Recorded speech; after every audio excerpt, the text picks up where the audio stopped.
Hello, everybody, and welcome to our podcast, Welcome to Livingston, where we invite local businesses, people, and organizations in to talk about what they are giving to our community. My name is Don Patella. And I'm Angela Patella, and we're with the Patella Group Real Estate Professionals. As realtors and brokerage owners, we bring valuable insight into the local market and community every week. Thanks for listening, and welcome to Livingston. Hello and welcome everybody to another episode of the Welcome to Livingston podcast. My name is Don Patella. And I'm Angela Patella, and we're with the Patella Group Real Estate Professionals. Yes, and we are just super excited about today's episode. Before we get started, though, I wanted to take a moment to just give a quick shout out to our sponsor. So today's episode of the Welcome to Livingston podcast is brought to you by our valued sponsor, Jim Paquette with Lake Michigan Credit Union. He's a trusted mortgage lender who has lived and worked in our community for many years. Jim Paquette is dedicated to helping our neighbors achieve their homeownership dreams and is proud to support the local businesses that make our area special.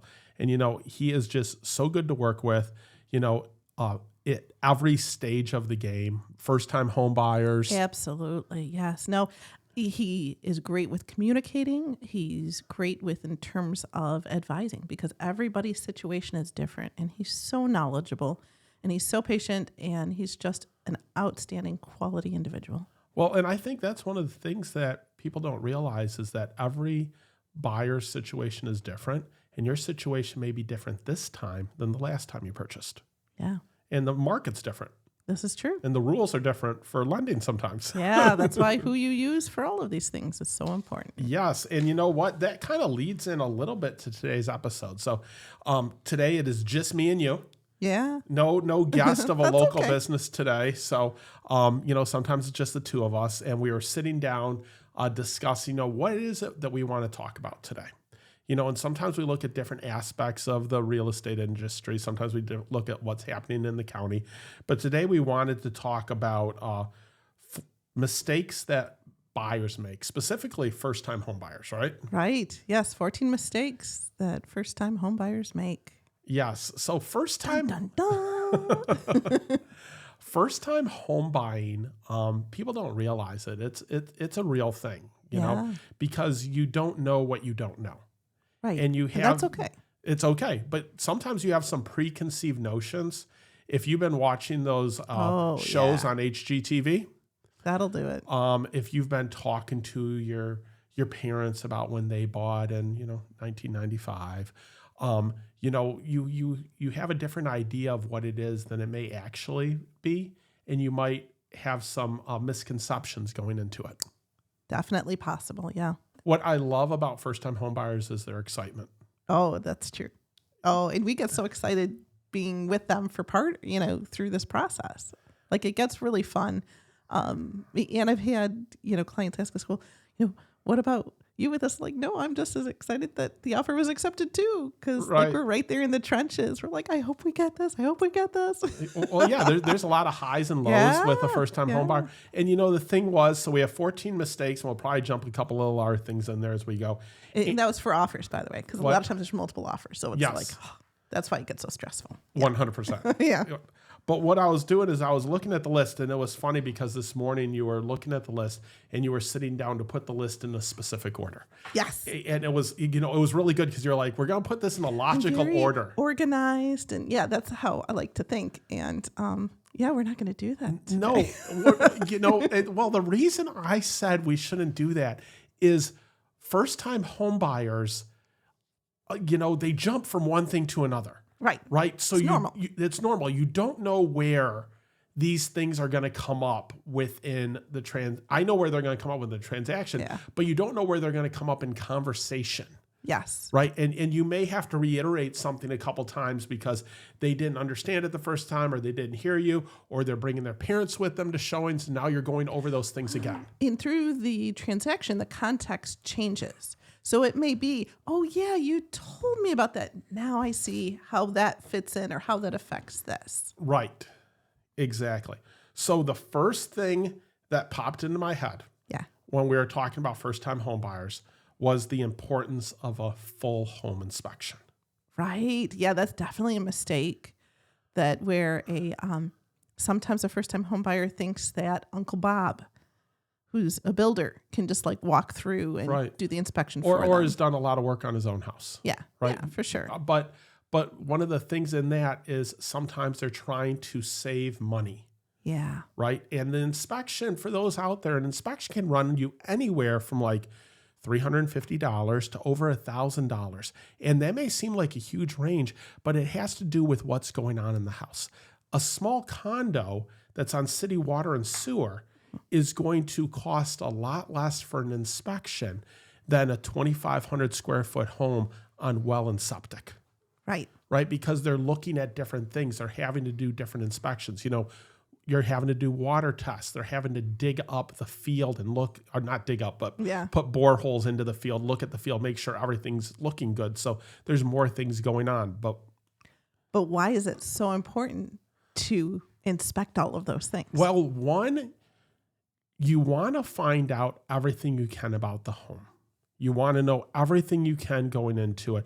If there's some health and safety issue that pops up, we're able to negotiate that for you, get it repaired, get a credit towards your closing costs, get a reduction in price, right? Yeah. But it also gives you your checklist, your honey-do list. Basically, you're going to be a homeowner now. Yeah. You want to know everything you can about the home, and the inspector's going to be telling you things of like, hey, you don't need to take care of this today, but you want to put this on your radar. Hey, the furnace has 3 years left, or it really needs to be serviced. There's insulation in the attic, but you might want to put a little bit more up there. All of those things you're going to find out during the process. It's your time to get to know the home in a more intimate manner and understand what you're getting into. Right. I mean, this is like a tutorial for your own home, right? Yes. A lot of young people especially queue up YouTube and can watch the tutorial on how X, Y, or Z works. Well, X, Y, or Z doesn't pertain to the specific house that they're buying. So yes, it's a lot of money, but it's this customized experience for the home that you're planning to purchase. Right. And it's an extremely important part of the process. So don't skimp on it. Make sure you listen to the expert advice that you're getting from your realtor and from your inspector. But also take it all with a grain of salt. You're going to be a homeowner. I tell my first-time home buyers all the time, there's some specific things that would cause you to walk away from a house, but just because they told you something needs to be fixed doesn't mean that that's still not the perfect house for you. Right. Remember why you like the house and put in the offer when you're hearing these items. And then ask the inspector, what steps do I need to take to remediate this? Yeah. Because you may hear something and your brain goes, oh my gosh, now I can't buy the house.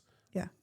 Sometimes that's the case, but most times it's not. Most times it's okay, well, what do we do about this? Yes. Who will I need to call? How much is that going to run? What can we negotiate to have the seller cover it? And as listing agents, because we would never, especially not for a first-time home buyer, suggest a client waive an inspection, right? But as listing agents, we do see that sometimes, and it is rather shocking. Certainly everyone wants to use whatever tools they have available to them, but getting an inspection, no matter whether you're a first-time home buyer or anybody, like getting an inspection is so important. Again, you don't know what you don't know. Yes. Right? Yes, exactly. And have someone come in and try to find those things. You go through, you buy the house, and then you find out the hard way, right? As you stumbled across it, like at clearly the most inopportune time for you. Knowledge is power. And so it's important to know those things ahead of time so you can budget for it, plan for it, and be aware of it. Right. But my PSA for the day, inspectors are not perfect. Yes. They are not going to find every single little item in the house. And remember, if it's behind a wall, they don't know it's there. Right. If just because something isn't leaking today doesn't mean it's not going to be leaking a week from now. He or she, it's a snapshot in time. Right. To give you a sense of the condition of the home. Exactly. So number 2, I like this one, but I know you have some really good things that you like to say about this one. Yeah. So in terms of the price of the house, right? Everybody gets so hung up on how much the house is, or this is my budget. I can only look at houses that cost X, Y, or Z. Right. Yeah. But ultimately, for at least 99% of clients, it's all about how much it's going to run them at the end of the month, right? Right, yeah. So each month you're going to make a house payment. Yeah, your mortgage payment is more important than the price of the house usually. It is. It is. And people don't realize that or think about it. Right. So getting too caught up on that dollar site, that's just a psychological thing. Like you need to know for your own budget, how much is this going to run me? Because it varies so greatly. Like whatever the actual price of the house, well, it's a huge impact on the monthly amount. There's so much else that goes into that, particularly taxes Right. or the interest rate or the type of loan. Or HOA fees. Yeah. So, the example I use is you could have two houses that are identical in price, that are a quarter mile away from each other, right? Yeah. But they're in different townships and the tax base is hugely different. Right. So you could be in one, house A where your payment is, $1,750 a month, and house B is $2,000 a month because of the taxes, because of the mills that you're paying, right? Or you could be looking at a house in a condo where your house costs you $350,000 and your condo costs you $325,000, but your condo monthly payment is $150 more because you have your HOA fees added into that. That could be up to $400 a month. Right. Right. So when you're looking at it as a first-time home buyer, don't get caught up in the sticker price. Yeah. Ask, what am I going to be paying each month? Because a lot of first-time home buyers, they're getting used to paying their car payment and, paying their monthly bills and figuring out what their entertainment budget is and everything. You're looking at a spreadsheet here of like, hey, what am I comfortable with? Right. Because sometimes first-time home buyers get so locked in on a sticker price and their brain just can't handle paying more than that. But really, you need a better gauge on what that monthly budget is. That obviously you know what you can't or won't spend over per month, but that way you could work within it because some of the townships have outstanding taxes. In a lot of cases, you get more bang for your buck. Exactly. And that leads us directly into number 3.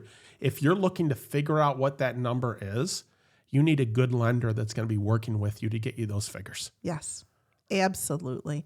The lender you use matters. I mean, some people will dial, 1-800, National Mortgage, just it's whatever that is. And which isn't to say those companies don't do a fine job, but what we find is that since we are very hands-on with our clients anyway, too, it really helps when the lender is as well. And you have a lender that's local that can sit down with you, answer all of your questions. When you're making an offer, the listing agent may call that lender, right? And if they can't get through to them, then that doesn't make your offer as strong as we want it to be. Whereas when it's a local lender that listing agent has used multiple times and they know the person will pick up the phone, answer their questions, that's something that doesn't cost the buyer anything more, but it makes their offer notably stronger. Right. Well, and one of the things I'll say as an example of it is for the people out there when you're deciding on your lender, if you were dialing a number and didn't know who you were getting, basically you're calling a company, right? Right. So, you're calling one of the big companies. I'm not even going to mention what they are, but whatever headset jockey answered the phone ended up being your agent. That's probably not a good thing because that means that when other people are trying to get information, they're getting whoever answers the phone as well. And sometimes they're going through different stages. Your loan hits a new stage, so now you have a new person taking over the loan, right? You want a chance for something to slip through the cracks. I would say that you want to be able to call your lender and talk to them. You want to be able to have their cell phone number. You want to be able to sit down. You want your agent to be able to contact them and say, hey, we have a new house we're looking at. We want you to run numbers on the house. Right. Yeah. Right. Because that's important. And a lot of times those happen on a weekend. Right. Even some traditional banks. Someone's like, well, this is the company that I bank with, so this is who I want to use.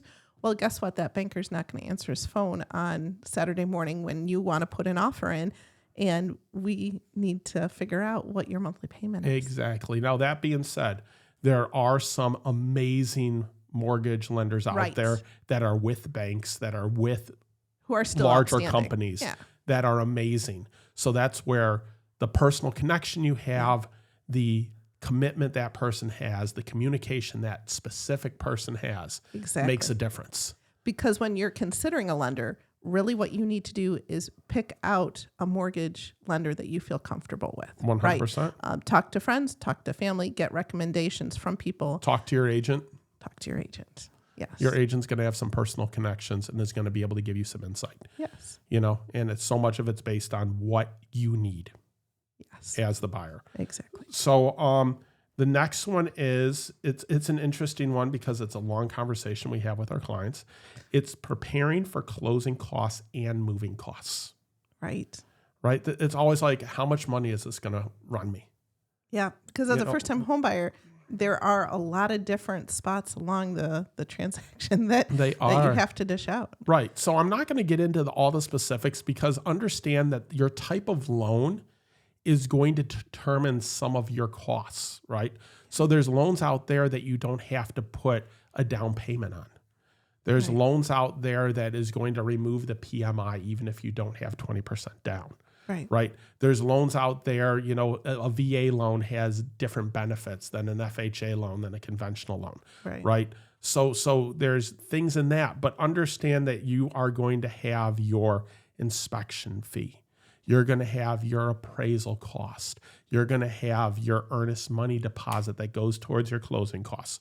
You're going to have your closing costs. You're going to be setting up escrow for your first year's worth of a homeowner's insurance and your future taxes, right? And then after that, you have your moving costs. Yeah. Which by that point, a lot of times first-time home buyers just kind of do it themselves, right? 100%. But I put this on the list because the mistakes that a first-time home buyer makes is they don't budget for that. Right. That's true. Okay. And then what ends up happening is they're like, well, where can I cut corners? Well, the inspection. No, don't cut the corner on the inspection. But some of them think that's the easy one. And that's where Yeah. Uncle Bob shows up. Yeah. Because, I'm saving $750 because Uncle Bob's going to look at it. Yeah. Right. So I just think that's a good one. The mistake they made is not budgeting for everything that they're going to have to lay out at the very beginning Yeah. and start saving that money. Exactly. Right. So that's a really good one. Because it boils down to being prepared. Yes. You 100%. know, that's and by being aware and being prepared, then that makes it that much of a greater chance at being successful. I agree. I agree. So next on our list, I like the next one on their list. So what would you say about making sure that your clients have a list of must-haves, wants, and don't wants? I think that's a great place to start. And that's usually one that that clients will at least be aware of, right? That's something that they know that they need. But to me, the mistake is also not communicating it to your agent, right? It might be like, oh, this wasn't really what I was thinking. Well, let us know what you're thinking. Even if it's a matter of like, well, you know about my wants and my needs, but I guess I didn't mention some of my don't wants. I didn't realize that, you know. Well, that's why I have a conversation with first-time home buyers, and we'll talk about, have you ever been on well and septic before? Sometimes they don't know what it is. Right. How do you, they'll say, I really, really want acreage, Yes. but I don't want to be on propane. Right. Or Right. I don't want to be on a dirt road. Right.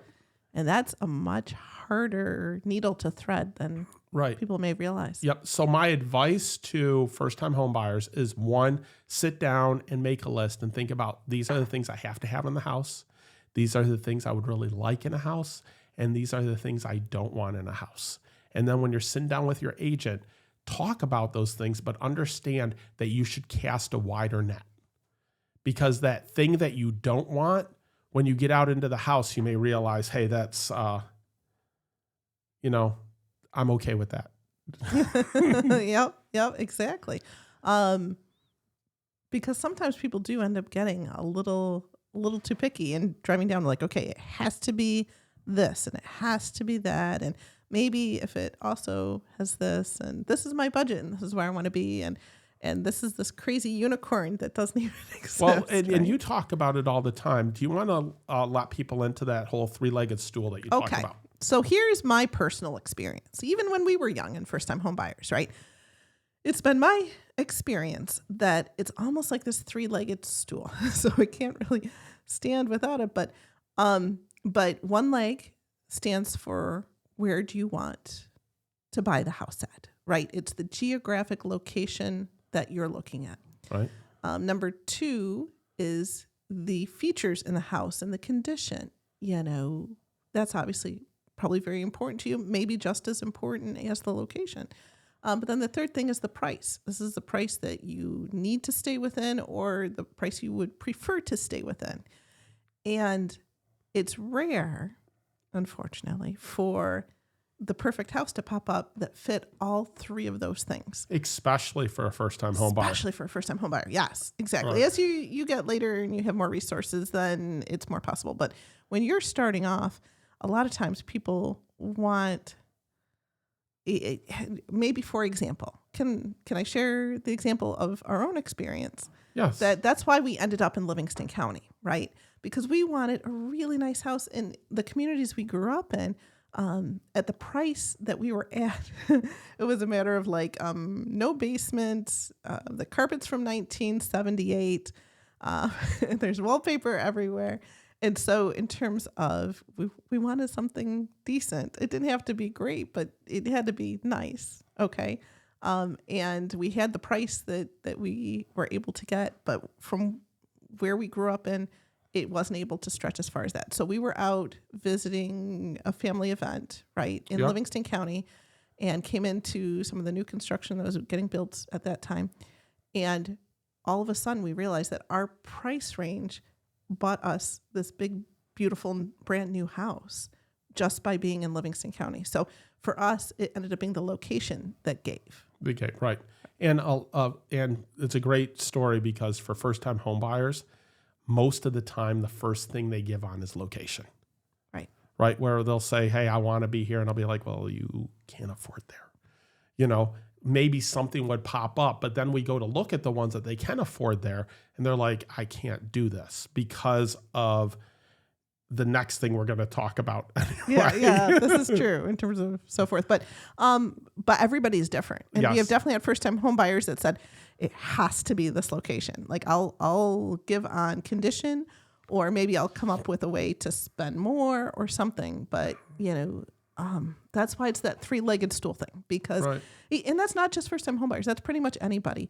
That it's important for a buyer to know their priorities and know which of those they have a little bit of give on. Right. Yep. Because only you can decide. Only you can decide, right? And don't eliminate a house before you go out to see it based on one of those 3 conditions sometimes. Right. That willing to expand yourself a little bit, and you never know what might pop up. Right. So we have 2 of them. The next one, I wanted to jump one because of the conversation we just had. Okay. To look at being realistic about your home repair skills. Right. Do not overestimate your home repair skills or believe that you're going to be getting all this help from family members that's going to magically appear to come out and push you through all the stuff that needs to be done to the house. Right. You're going to own a house. It's your responsibility now. Yeah. So if you have never done these items, be realistic about how much you're willing to do and how much you can do on your home, on yourself, and be realistic about what those things might cost. Right. Right. No, it's very important because in terms of repairs and other things, sometimes people get overly optimistic or overly pessimistic even. To have a reality-based perspective is critical. Repairs take longer than you think and cost more than you think. Always. And if you're going to do the work yourself, they take more time and effort than you think. So if you're a very handy person, we've had clients that are extremely handy and nothing scares them. Right. And they're able to do it and boom, no problem. Right. Yeah. And then we've had clients that are like, it needs to all be done because I can't do anything. Right. Both of those things are okay. The problem that first-time home buyers run into is they think they can do things that they might not be able to do or cost more, or they think that, hey, my uncle's going to come in and take care of this. My dad's going to come in and take care of this. I have a cousin that does carpeting and does hardwood floors and is going to come in and do those things. And that may work out, but you have that person's schedule, you have other things, and so it's definitely we're there to advise to make sure that things go as smoothly as possible, and that's our best recommendation. Be realistic. Be realistic. Understand those things. And the next thing about being realistic, I've had to do this a couple times with clients, and it's okay. I love parents coming to showings. Yes. I 100% think it's great. I want as many people as you want to be part of the process. They have amazing advice. They know you better than you know yourself sometimes. Yeah. And they're able to help you through the process because they've gone through the process and you haven't before. But my advice to first-time home buyers is to remember you're buying the house, not your parents. Right.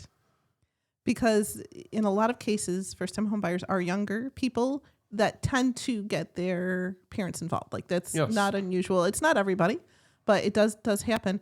But every now and again, a parent can get so overbearing that all of a sudden the house that the person is buying does not fit any of those criteria that we talked about with them at the beginning, right? This is what the parent thinks that they should get. And that's where it gets more difficult, that it's having that balance, and everybody's relationships with their parents are different, right? Right. But ultimately at the end of the day, this is going to be your house to live in, to pay for. And it's great to have mom and dad's help, but you should be making that decision. Yeah. Right. Yeah, exactly. So maybe they need to hear this part of it then. Right. Right. But in general, to say at the beginning, I think parents offer a lot of valuable insight. Yes. And they're there to help. Yeah. Right? It brings them closer. It And brings those them are closer. special memories, because someday those parents won't be around, and maybe you'll have kids of your own, and that is a special experience. Right. And sometimes the parents are helping out with closing costs and other things. Yeah. So you want to make them a part of the process. You want to make them feel appreciated. So there's a lot going into that, right? Yeah. Yeah. Right. It's just as long as everybody's on the same page and know that you're the one who's buying the house. Right.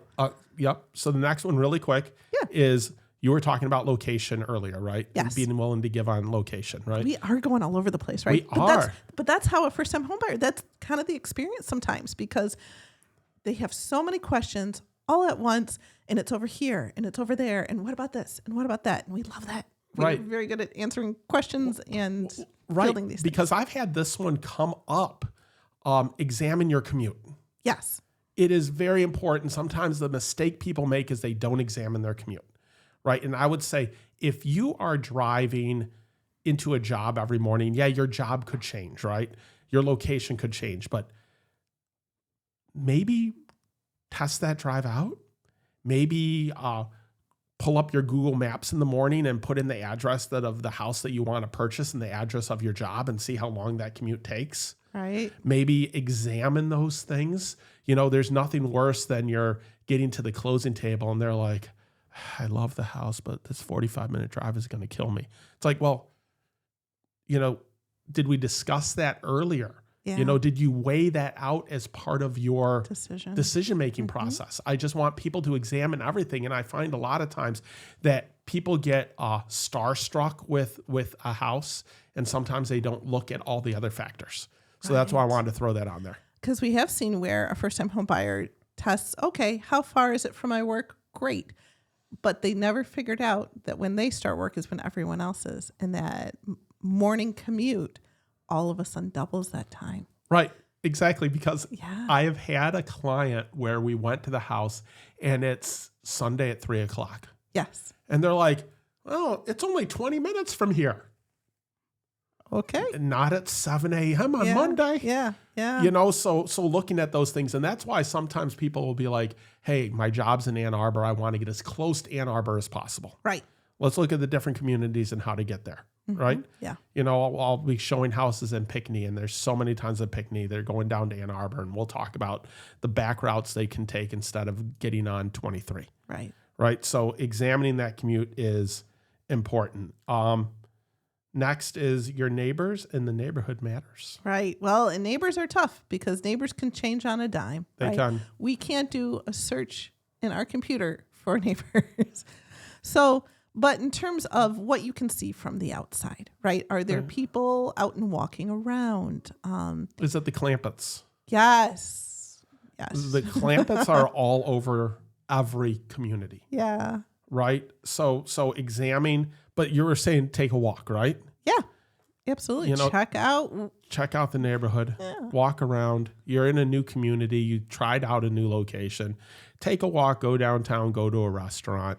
You'll realize whether you like the area or not.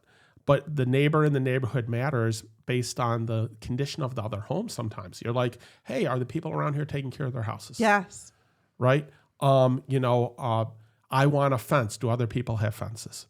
I like to ask your realtor on that, by the way. Ask your realtor. that didn't make the list, but don't assume just Right. because the neighbor next door has a fence, that doesn't mean automatically that you get one. You know, there's Right. crazy things where sometimes houses are grandfathered in or something. Your Right. realtor should be able to Right. advise you on that. Yeah, no. If there's an RV parked in the driveway, don't just assume it's only there for a couple days. Yeah. Right. Those things matter. Right. Yeah. What amenities does the community have? I'd love to have a community pool. There's a community pool in there. Okay, let's make sure that your section of the neighborhood is connected to that community pool And has access to it. and has access to it. Right. Don't assume. All of those things make a big deal. And something in terms of the neighborhood, it may be like, wow, the next door neighbors have garbage everywhere, but you know what? That's not going to bother me. That's great. You can get a good deal on a great house because of that, because other buyers aren't going to look past that. But an important thing for a first-time home buyer that they aren't thinking of is resale, that there may come a day that they're not in that house anymore. And if they're trying to sell it again and it's next door to the railroad tracks or next door to an eyesore, that may make it very difficult to sell and to sell for less than market value. Exactly. You can always plant arborvitaes. That helps out. But in general, like it's 100%. really important to think about the I neighborhood agree you're with in. you. Yes. And if you're in a neighborhood, find out if there's HOA docs. Always ask your agent for the docs so you can go through and make sure that the rules that are there are rules that you're comfortable with.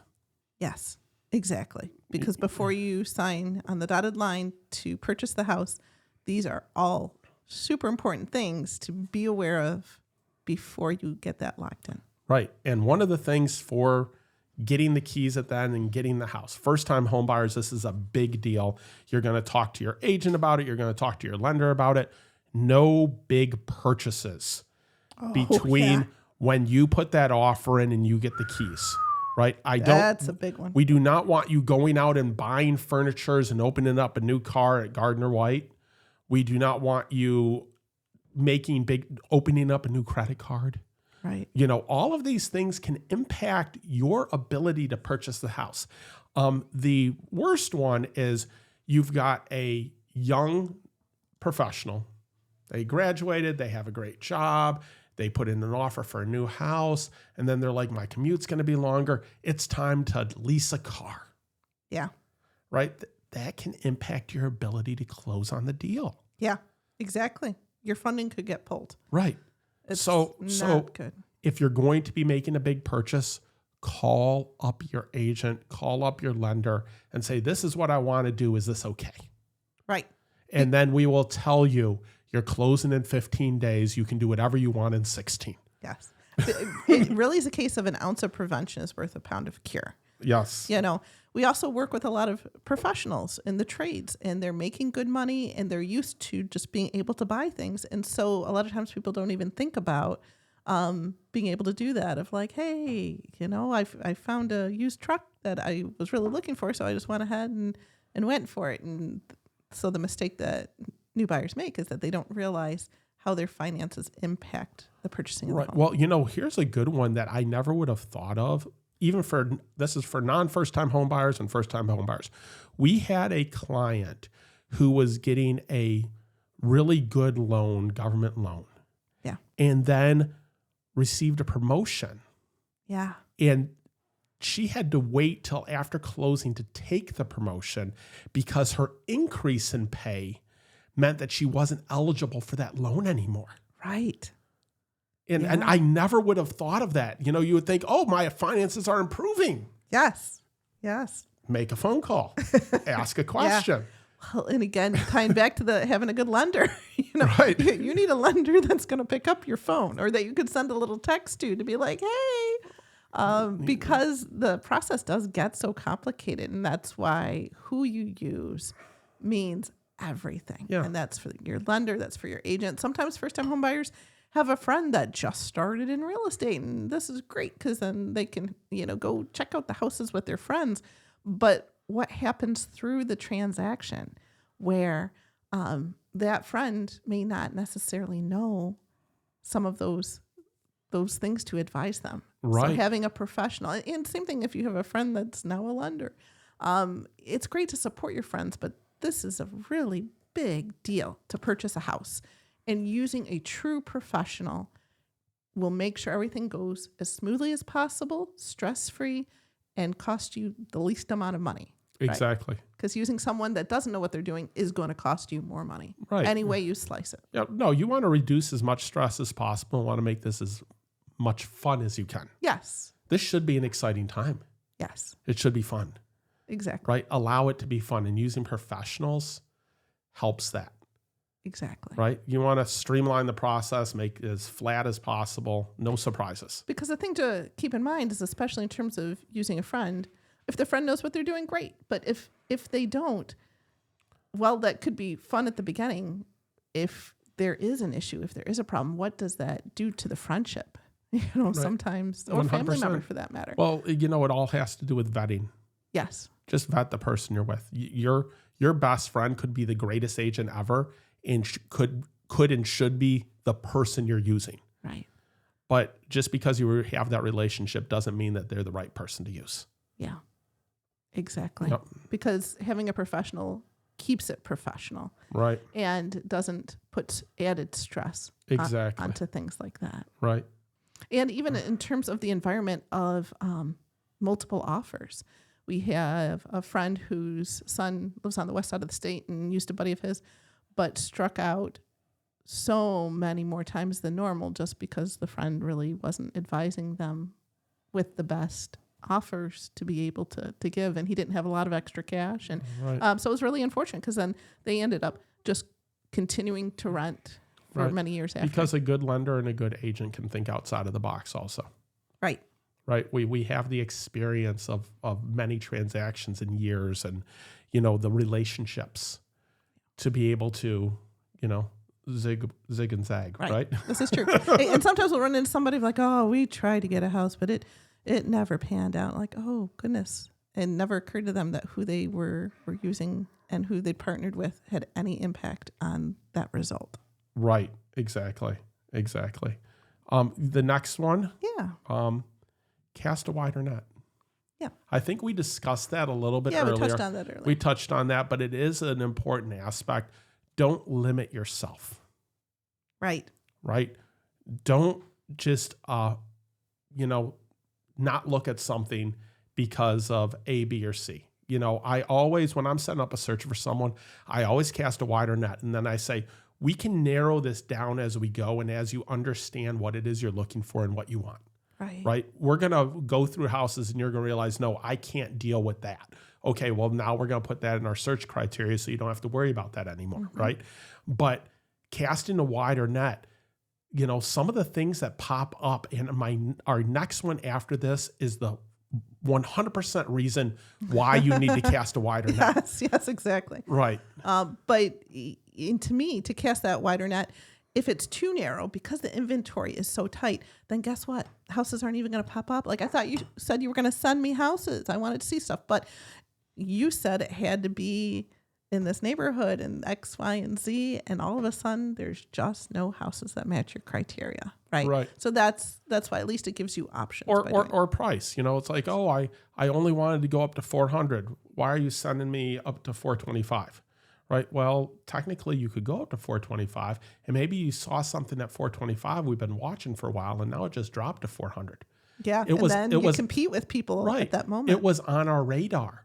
Yeah. Where if you hadn't cast a wider net, it was never on our radar because you never saw it. And then by the time you saw it, it was too late. Yes. Right. Exactly. So we're able to do that. Makes a difference. So, but you had said the next one and how important that is, because it is. Yeah. So what's the next one? Pictures lie.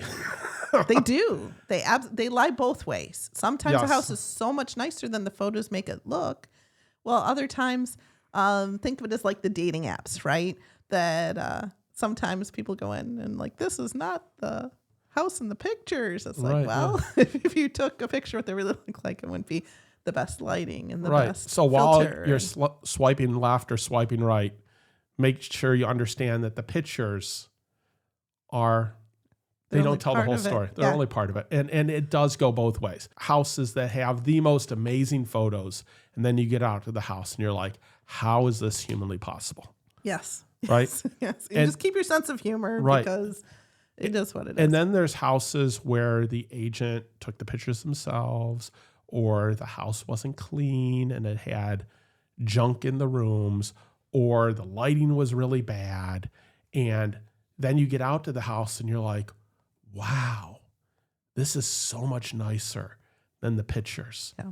And now you're one of the ones that actually went out to see it, and you're competing with less people because there's all these other people that looked at the pictures. They're like, oh, I'm not going to see that piece of crap. Right. Yeah. Well, this house is terrible.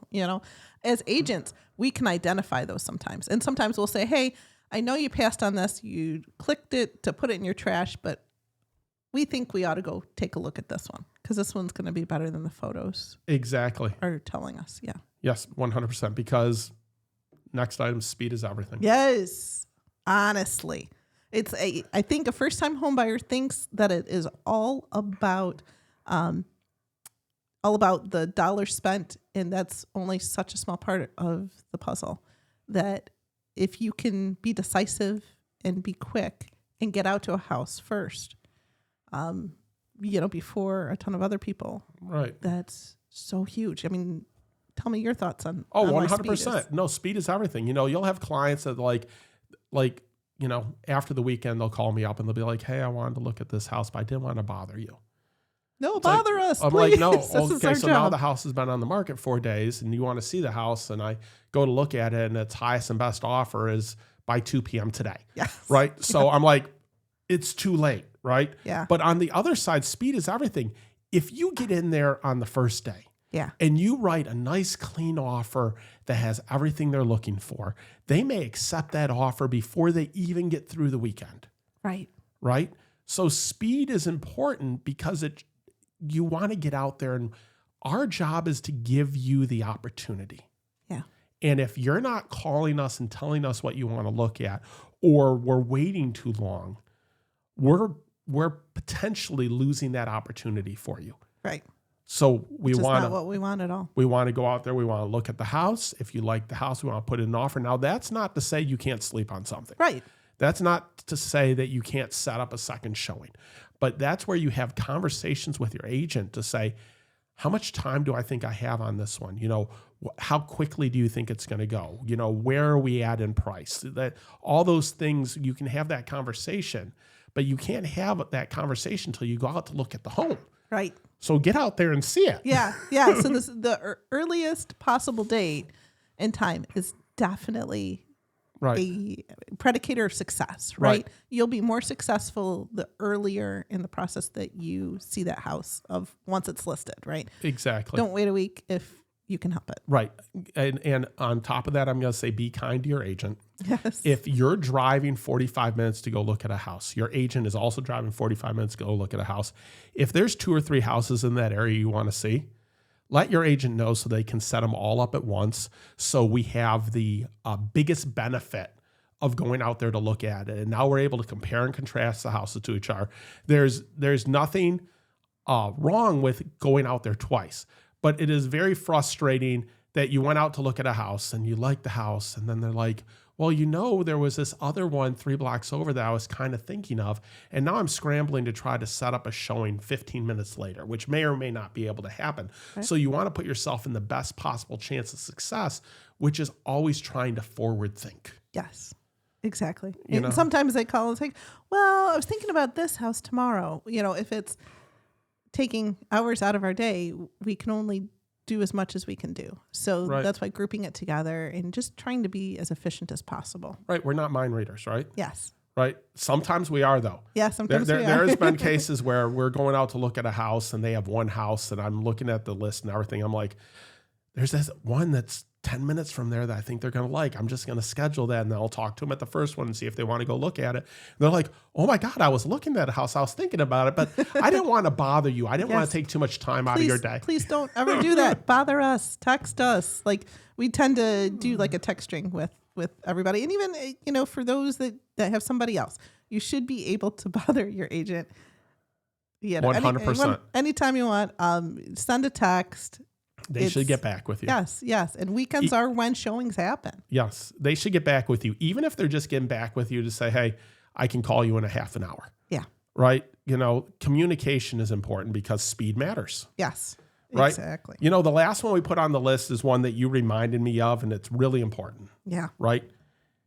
Taxes matter. We talked about property taxes earlier and how they matter for communities, but they change. Yes, that good old pop-up tax, right? Right.